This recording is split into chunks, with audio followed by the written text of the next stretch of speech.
Hey everyone! I wanted to jump on and give you a quick little tutorial. I know everybody's stuck at home and it's such a nice thing to be able to get nice pictures of your kids while we'll just call it stuck at home with them. And I know that can be really hard to do. And obviously as photographers, we are not allowed out to photograph you right now. And so what I can do is give you a couple little tips to take some better photos of your kids at home while you're with them. This is a great thing to do. So I'm going to walk you through it as simply as I can. So the first thing that you're going to want to do, and we are talking about DSLR. If you have an iPhone, you can switch it on to portrait mode.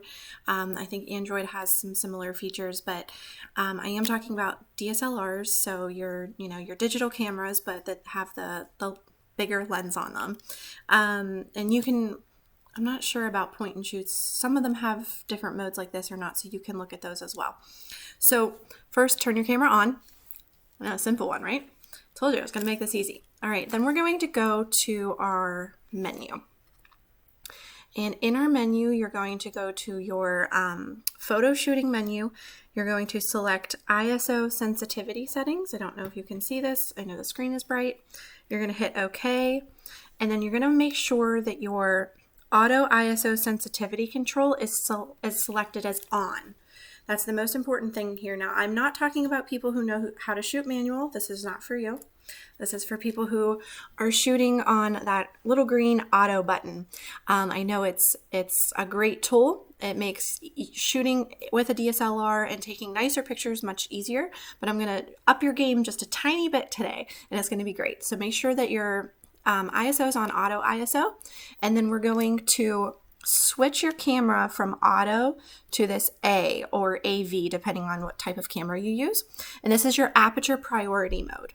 So what this is going to do is it's going to set your lens opening. So this is your lens, but inside is a mechanism to control how small or big your lens opening is. And what this is going to do is control how blurry your background is.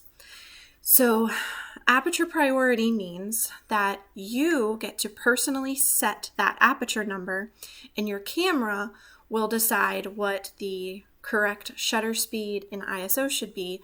All those are other terms for ways for your camera to correctly get the right exposure. So to make sure that it's not too dark, too bright, and that it's taking an average of the scene. That's what your camera is going to do with aperture priority mode. So the thing to remember with aperture priority mode is the bigger the number, the more in focus your background will be. So what it really means when it's a big number, it actually means it's a small lens opening. It's letting in less light. And when it's a small number, so say like 3.5, the lens opening is bigger. It's letting in more light, and it's also starting to blur your background. So the smaller the number, the less in focus your background is. So basically, the blurrier the background is, the more professional your photos will look, because you'll get that nice bokeh effect, that nice blur behind you.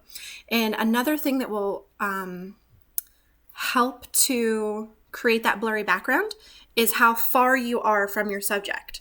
So if you are really close up to your subject, more of the background is going to be in focus. And if you're further away, less of that background will be in focus. So those are two really quick and easy tips to get those nice blurry backgrounds. And while you guys are at home, maybe doing some homeschooling, your kids are doing your homework, and they're just sitting there looking adorable and really focused and attention, those are great times to just sneak up by them, snap that shutter, and what you're going to do is, so after you're on and in your A priority, there's a little number here. It says F, and then it'll have a number by it. The smaller that number is, the more blurry your background will be. And you can adjust them with your sliders here. So with your scrolls, these actually move. You can move that and it'll change your number. So I actually have 2 on mine. So this is the one that will adjust my f-stop. Some other cameras only have 1. And if you only have 1, you might also have a button that you have to hit to, because 1 will scroll for your shutter speed and one will scroll for your aperture. So you might have to hit the button and scroll it to move your aperture, or you might just have to select the right slider.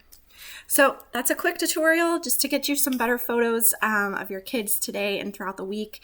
And with, special events coming up, I know that that's going to be needed. So if I can't help you, I hope that this video has. Please leave a comment. Let me know if you have any questions.